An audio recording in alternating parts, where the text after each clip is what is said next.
ಇದು ಬಿಜೆಪಿಯಲ್ಲಿ ಆಗ್ತಾ ಇರುವಂತ ಬದಲಾವಣೆಗಳ ಬಗ್ಗೆ ಹೇಳಿಕೆಗಳನ್ನು ಗಮನಿಸಿದ್ರಿ. ಮತ್ತೊಂದು ಕಡೆ ಕಾಂಗ್ರೆಸ್ನಲ್ಲೂ ಕೂಡ ದಿನದಿಂದ ದಿನಕ್ಕೆ ಕೆಲವೊಂದಿಷ್ಟು ಬದಲಾವಣೆಗಳಾಗ್ತಾ ಇದೆ. ಸೆಪ್ಟೆಂಬರ್ನಲ್ಲಿ ಏನೋ ಕ್ರಾಂತಿ ಆಗುತ್ತೆ ಅಂತ ಸಹಕಾರ ಸಚಿವರು ಹೇಳ್ತಾರೆ. ಯಾವುದು ಏನು ಬದಲಾವಣೆ ಆಗಲ್ಲ ರೀ, ಎಲ್ಲವೂ ಎಂದಿನಂತೆ ನಡೆಯುತ್ತೆ ಅಂತ ಡಿ.ಕೆ. ಶಿವಕುಮಾರ್ ಹೇಳಿಕೆ ಕೊಡ್ತಾರೆ. ಇವೆಲ್ಲದರ ನಡುವೆ ಮುಖ್ಯಮಂತ್ರಿ ಸಿದ್ದರಾಮಯ್ಯನವರು ತಮ್ಮ ಆಪ್ತ ಸಚಿವರ ಜೊತೆಗೆ ಹೆಚ್ಚು ಚರ್ಚೆ ಮಾಡ್ತಿದ್ದಾರೆ. ದೆಹಲಿಯಲ್ಲಿ ಸತೀಶ್ ಜಾರಕಿಹೊಳಿ ಜೊತೆ ಚರ್ಚೆ ಮಾಡಿದ್ರಂತೆ.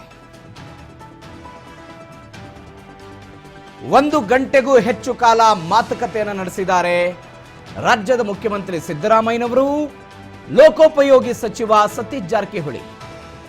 ಇವತ್ತು ಬೆಂಗಳೂರಿನಲ್ಲಿ ಸಿಎಂ ಮತ್ತು ಪರಮೇಶ್ವರ್ ಚರ್ಚೆ ಮಾಡಿದ್ದಾರೆ.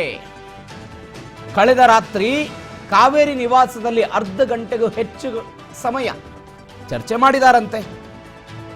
ರಾಜಕೀಯ ಆಗು ಹೋಗುಗಳ ಬಗ್ಗೆ ಚರ್ಚೆ ನಡೆಸಿದ್ರು ಸಿಎಂ ಮತ್ತು ಪರಮೇಶ್ವರ್. ರಾಜಣ್ಣ ಕೂಡ ಸಿಎಂ ಜೊತೆಗೆ ಮಾತನಾಡಿ ಹೊರಗಡೆ ಬಂದಿದ್ರು, ಅವರು ಕೂಡ ಚರ್ಚೆಯನ್ನ ಮಾಡಿದ್ರು. BR ಪಾಟೀಲ್ರನ್ನ ಕರೆಸಿಕೊಂಡು ಚರ್ಚೆ ಮಾಡಿದ್ರು. 4 ಸ್ಥಾನ ಖಾಲಿ ಉಳಿದಿದೆ. ಮತ್ತೊಂದು ಕಡೆ 30ನೇ ತಾರೀಕಿಗೆ ರಣದೀಪ್ ಸಿಂಗ್ ಸುರ್ಜೇವಾಲಾ ಬರ್ತಿದ್ದಾರೆ. ಒಂದು 4 ಹೆಸರನ್ನೇನೋ ಫೈನಲ್ ಮಾಡಿದ್ರು ಇವರು ವಿಧಾನ ಪರಿಷತ್ಗೆ, ಅದು ಫೈನಲ್ ಆಗಲಿಲ್ಲ. ಹೈಕಮಾಂಡ್ ಅವರು ನಿರಾಕರಣೆ ಮಾಡಿದ್ರು.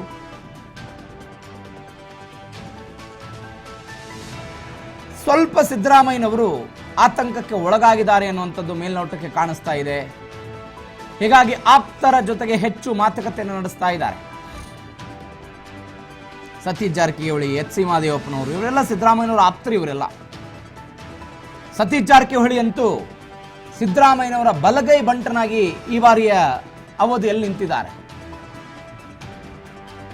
2023ರ ಚುನಾವಣೆಯ ನಂತರ ಸತೀಶ್ ಜಾರಕಿಹೊಳಿ ಒಂದು ರೀತಿ ಭಾರಿ ಬಲವಾಗಿ ಸಿದ್ದರಾಮಯ್ಯನವ್ರ ಜೊತೆಗೆ ನಿಂತಿದ್ದಾರೆ. ಏನಾದರೂ ನಿಮ್ಮ ಜೊತೆಗೆ ಇರ್ತೀವಿ ಅನ್ನುವಂತಹ ನಿಟ್ಟಿನಲ್ಲಿ ಸಿದ್ದರಾಮಯ್ಯನವರ ಬೆಂಬಲಿಗರಿಗೆ ಅವಕಾಶ ಸಿಗಬೇಕು, ಬೇರೆದವರಿಗೆ ಸಿಗಬಾರದು ಅನ್ನುವಂಥ ನಿಟ್ಟಿನಲ್ಲಿ ಒಂದು ಫೈಟ್ ಅಂತೂ ಸತೀಶ್ ಜಾರಕಿಹೊಳಿ ಮಾಡ್ತಾ ಇದ್ದಾರೆ. ಬೆಂಗಳೂರಿನಲ್ಲಿ ಏನೋ ರಹಸ್ಯ ಮಾತುಕತೆ ನಡೆಸಿದಾರಂತೆ. ಏನು ರಹಸ್ಯ ಮಾತುಕತೆ, ಏನಾಗಬಹುದು ರಾಜಕಾರಣದಲ್ಲಿ, ಏನಾಗಬಹುದು ಅಂತ ಮೊನ್ನೆ KN ರಾಜಣ್ಣ ಹೇಳಿದ್ರಲ್ಲ, ನಮ್ಮಲ್ಲಿ ಪವರ್ ಸೆಂಟರ್ಗಳಾಗಿ ಇವತ್ತು 3 ಪವರ್ ಸೆಂಟರ್ ಹೇಳ್ತಿದ್ದಾರೆ ಅವರು. ಒಂದು ಹೈಕಮಾಂಡು, ಸಿದ್ದರಾಮಯ್ಯನವರೊಬ್ಬರು, ಡಿ.ಕೆ. ಶಿವಕುಮಾರ್ ಒಬ್ಬರು ಅಂತ. ಈ ಪವರ್ ಸೆಂಟರ್ಗಳ ಮುಂದೆ ಹೆಂಗೆ ಕಾರ್ಯನಿರ್ವಹಿಸುತ್ತೆ? ಇಂಥದ್ದೊಂದು ಪ್ರಶ್ನೆ, ಇಂಥದ್ದೊಂದು ಆತಂಕ ಸಿದ್ದರಾಮಯ್ಯನವರಿಗೆ ಕಾಡ್ತಾ ಇದೆ. ಈ ಆತಂಕ 2013ರಿಂದ 2018 ತನಕ ಇರಲಿಲ್ಲ. ಏಕಚಕ್ರಾಧಿಪತ್ಯವಾಗಿ ಸಿದ್ದರಾಮಯ್ಯನವರು ಅವತ್ತು ನಿರ್ಣಯಗಳನ್ನು ತೆಗೆದುಕೊಳ್ತಾ ಇದ್ರು. ಬಿಕಾಸ್ ಎದುರುಗಡೆ ಯಾರೂ ಇರಲಿಲ್ಲ. ಹೆಚ್ಚಿನ ಡೀಟೇಲ್ಸ್ ಕೊಡ್ತಾರೆ ನಮ್ಮ ಪ್ರತಿನಿಧಿ ಬಸವರಾಜ್ ಹೂಗಾರ್, ಫೋನ್ ಸಂಪರ್ಕದಲ್ಲಿದ್ದಾರೆ. ಬಸವರಾಜ್, ಯಾಕೆ ಸಭೆಗಳು? ಆತಂಕನ ಸಿದ್ದರಾಮಯ್ಯನವ್ರಿಗೆ ಏನಾಗ್ಬಿಡುತ್ತೆ, ಏನು ಎತ್ತ ಅಂತ? ಒಂದ್ ಕಡೆ ಇತ್ತೀಚಿನ ಕಾಂಗ್ರೆಸ್ ಪಕ್ಷದಲ್ಲಿನ ಕೆಲವೊಂದಿಷ್ಟು ಬೆಳವಣಿಗೆಗಳು ಮತ್ತೆ ಹಿರಿಯ ಸಚಿವರ ಒಂದಿಷ್ಟು ಹೇಳಿಕೆಗಳು, ಮತ್ತೆ ಒಂದು ಕಾಂಗ್ರೆಸ್ ಪಕ್ಷದಲ್ಲೇ ಇರ್ತಕ್ಕಂತ ಒಂದು ಬಣದ ಒಂದಿಷ್ಟು ನಡವಳಿಕೆಗಳು, ಇವೆಲ್ಲವನ್ನು ಕೂಡ ನೋಡ್ತಾ ಹೋದ್ರೆ CM ಸಿದ್ದರಾಮಯ್ಯವರು ಕೂಡ ಇತ್ತೀಚೆಗೆ ಅವರ ಆಪ್ತರ ಒಂದು ಸಚಿವರ ಜೊತೆ ಕೂಡ ಹೆಚ್ಚು ಒಂದಿಷ್ಟು ಚರ್ಚೆಯನ್ನ ಮಾಡ್ತಾ ಇದ್ದಾರೆ ಅನ್ನುವಂತಹ ಮಾಹಿತಿ ಕೂಡ ಸಿಗ್ತಾ ಇದೆ. ದೆಹಲಿಗೆ ಹೋದಂತ ಸಂದರ್ಭದಲ್ಲಿ ಸಚಿವ ಸತೀಶ್ ಜಾರಕಿಹೊಳಿ ಅವರು ಜೊತೆಲೇ ಇದ್ರು. ACC ನಾಯಕರನ್ನ ಭೇಟಿ ಮಾಡುವಂತ ಸಂದರ್ಭದಲ್ಲಿ ಕೂಡ ಸಚಿವ ಸತೀಶ್ ಜಾರಕಿಹೊಳಿ ಅವ್ರ ಜೊತೆಯಲ್ಲೇ ಇದ್ರು. ಅದಾದ ಬಳಿಕ ದೆಹಲಿಯಲ್ಲೇ 1 ಗಂಟೆಗೂ ಹೆಚ್ಚು ಕಾಲ ಚರ್ಚೆ ನಡೆಸಿದ್ದಾರೆ ಅನ್ನುವಂತಹ ಮಾಹಿತಿ ಕೂಡ ಇದೆ. ಆ ಬಳಿಕ ಈಗ ಬೆಂಗಳೂರಿನಲ್ಲಿರ್ತಕ್ಕಂಥ CM ಸಿದ್ದರಾಮಯ್ಯವರು ಕೂಡ ನಿನ್ನೆ ಗೃಹ ಸಚಿವರಾಗಿರ್ತಕ್ಕಂಥ ಪರಮೇಶ್ವರ್ ಅವರ ಜೊತೆ ಕೂಡ ಚರ್ಚೆ ನಡೆಸಿದ್ದಾರೆ ಅನ್ನುವಂತ ಮಾಹಿತಿ ಕೂಡ ಇರತಕ್ಕಂಥದ್ದು.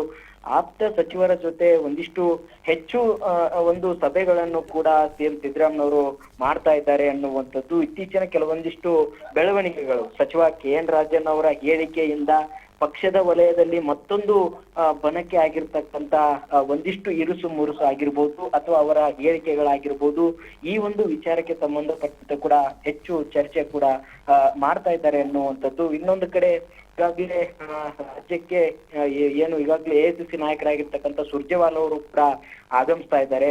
ಆ ಒಂದು ಸಂದರ್ಭದಲ್ಲಿ ಕೆಲವೊಂದಿಷ್ಟು ಶಾಸಕರು ಏನು ಆರೋಪಗಳನ್ನ ಮಾಡಿದ್ರು ಸ್ವಪಕ್ಷದ ವಿರುದ್ಧವಾಗಿ, BR ಪಾಟೀಲ್ರಾಗಿರ್ಬೋದು, ರಾಜು ಕಾಗೆ ಆಗಿರ್ಬೋದು, ಈ ಬೇಳೂರು ಗೋಪಾಲ್ ಕೃಷ್ಣ ಆಗಿರ್ಬೋದು, ಈ ಒಂದು ಶಾಸಕರನ್ನು ಕೂಡ ಒಂದಿಷ್ಟು ಗೊಂದಲ ಸೃಷ್ಟಿ ಆಗಿರ್ತಕ್ಕಂಥ ಅದನ್ನು ಕೂಡ ಸರಿಪಡಿಸುವಂತ ಹಂತಕ್ಕೆ ಸುರ್ಜೇವಾಲಾ ಅವರು ಬರ್ತಾ ಇದ್ದಾರೆ. ಆ ಒಂದು ಸಂದರ್ಭದಲ್ಲಿ ಯಾರೆಲ್ಲ ಏನು ಸರ್ಕಾರದ ವಿರುದ್ಧವಾಗಿ ಅಥವಾ ಒಂದು ಬಣಗಳ ನಡುವಿನ ಮುಸುಕಿನ ಗುದ್ದಾಟದ ವಿಚಾರಕ್ಕೆ ಸಂಬಂಧಪಟ್ಟಂತೆ ಸುರ್ಜೇವಾಲಾ ಅವರ ಜೊತೆ ಏನೆಲ್ಲ ಚರ್ಚೆ ನಡೆಸಬಹುದು ಅನ್ನುವಂತಹ ಒಂದಿಷ್ಟು ಪ್ರಶ್ನೆಗಳನ್ನು ಕೂಡ ಪರಮೇಶ್ವರ್ ಅವರು ಮತ್ತೆ ಸಿಎಂ ಸಿದ್ದರಾಮಯ್ಯ ಅವರು ಕೂಡ ಚರ್ಚೆ ನಡೆಸಿದ್ದಾರೆ ಅನ್ನುವಂತ ಮಾಹಿತಿ ಕೂಡ ಇದೆ. ಇನ್ನೊಂದು ಕಡೆ ಈಗಾಗಲೇ ಪರಿಷತ್ನ ಸ್ಥಾನಕ್ಕೆ ಸಿಎಂ ಸಿದ್ದರಾಮಯ್ಯ ಅವರು ಆಯ್ಕೆ ಮಾಡಿದ್ರು, ಅದನ್ನ ಹೆಸರುಗಳನ್ನು ಕೂಡ ಫೈನಲ್ ಮಾಡಿ ಹೈಕಮಾಂಡ್ ನಾಯಕರಿಗೆ ಕೊಟ್ಟಿದ್ರು. ಆದ್ರೆ ಎಲ್ಲೋ ಒಂದು ಕಡೆ ನೇರವಾಗಿ ಹೈಕಮಾಂಡ್ ನಾಯಕರು ಕೂಡ ಕೆಲವೊಂದಿಷ್ಟು ನಾಯಕರು ಒಂದಿಷ್ಟು ತಡೆ ಒಡ್ಡಬೇಕು ಅನ್ನುವಂತಹ ಒತ್ತಾಯವನ್ನ ಹೇರಿದಂತಹ ಸಂದರ್ಭದಲ್ಲಿ ಅವು ಕೂಡ ಇನ್ನೂ ಕೂಡ ಫೈನಲ್ ಆಗಿಲ್ಲ. ಹಾಗಾಗಿ ಇವೆಲ್ಲಾ ವಿಚಾರಕ್ಕೆ ಸಂಬಂಧಪಟ್ಟಂತೆ ಸಿಎಂ ಸಿದ್ದರಾಮಯ್ಯ ಅವರು ಆಪ್ತ ಸಚಿವರ ಜೊತೆ ಚರ್ಚೆ ಕೂಡ ನಡೆಸ್ತಾ ಇದ್ದಾರೆ ಅನ್ನುವಂತಹ ಮಾಹಿತಿ ಕೂಡ ಇದೆ. ಪ್ರವೀಣ್.